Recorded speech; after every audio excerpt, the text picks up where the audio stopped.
ଯିଏ ଯେତେ ଛୋଟ ହେଲେ ମଧ୍ୟ ତାକୁ ହୀନ ଅସହ୍ୟ ମନେ କରିବା ଠିକ୍ ନୁହେଁ। ଛୋଟ ହେଲେ କ'ଣ ହେବ, ତା'ଠାରୁ ବି କିଛି ଶିଖିବାର ଆମକୁ ଥାଇପାରେ। କାହାର ଆକାରକୁ ନୁହେଁ, ବରଂ ତା'ର ବିଚାରକୁ ନେଇ ଆମେ ବିବେଚନା କରିବା ଉଚିତ। ବଣର ରାଜା ସିଂହ ସାହସୀ ବଳୁଆ, ତାକୁ ସମସ୍ତେ ମାନନ୍ତି, ଭୟ ବି କରନ୍ତି। ଥରେ ସିଂହ ଗଛ ଛାଇରେ ଆରାମରେ ଶୋଇ ଘୁଙ୍ଗୁଡ଼ି ମାରୁଥାଏ। ମୂଷା ଛୁଆଟି ବୁଲୁ ବୁଲୁ ସିଂହ ଉପରକୁ ଚଢ଼ିଗଲା। ତା ପିଠିରେ ନାଚିଲା, କୁଦିଲା, ମନ ଖୁସିରେ ଖେଳିଲା। ସିଂହର ନିଦ ଚାଉଁକିନା ଭାଙ୍ଗିଗଲା। ସେ ରାଗରେ କୁହାଟ ଛାଡ଼ି ଆଖି ତରାଟି କହିଲା, କିଏ ରେ ତୁ? ତୋର ଏତେ ସାହସ? ମୋ ପିଠିଟାକୁ କ'ଣ ଖେଳ ପଡ଼ିଆ ଭାବିଲୁ? ଆଜି ତୋର ନିସ୍ତାର ନାହିଁ, ତତେ ଜଳଖିଆ କରିବି।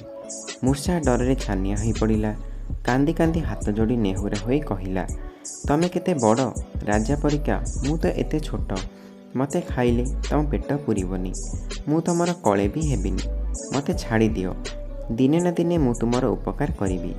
ସିଂହ ଦୟାକରି ମୂଷାକୁ ଛାଡ଼ିଦେଲା। କିଛି ଦିନ ବିତିଗଲା। ଦିନେ ସିଂହ ବଣରେ ବୁଲୁ ବୁଲୁ ଶିକାରୀ ଜାଲରେ ପଡ଼ିଗଲା। ଯେତେ ଚେଷ୍ଟା କଲେ ମଧ୍ୟ ମୁକୁଳି ପାରିଲାନି। ଜୋରରେ ଗର୍ଜନ କଲା। ସେଇ ବାଟେ ମୂଷାଟି ଯାଉଥିଲା। ଫାଶରେ ପଡ଼ିଥିବା ସିଂହକୁ ଦେଖି କହିଲା, ମହାରାଜ ଧୈର୍ଯ୍ୟ ଧରନ୍ତୁ, ମୁଁ ତୁମକୁ ମୁକୁଳାଇ ଦେବି। ମୋ ମୁନିଆ ଦାନ୍ତରେ ଫାଶକୁ କାଟି ଟିକ୍ ଟିକ୍ କରିଦେବି। ଠିକ୍ ସେହିପରି ହେଲା। ସାଙ୍ଗେ ସାଙ୍ଗେ ମୂଷା ତା କାମରେ ଲାଗି ପଡ଼ିଲା।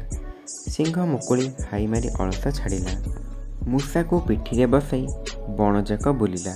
ସିଂହ ମନେ ମନେ ଭାବିଲା, ବଡ଼ ବଡ଼ିଆ ଠିକ୍ କହିଛନ୍ତି, ଛୋଟକୁ ନମଣହୀନ। ଛୋଟ ପାଖେ ଥାଏ ଅନେକ ଗୁଣ।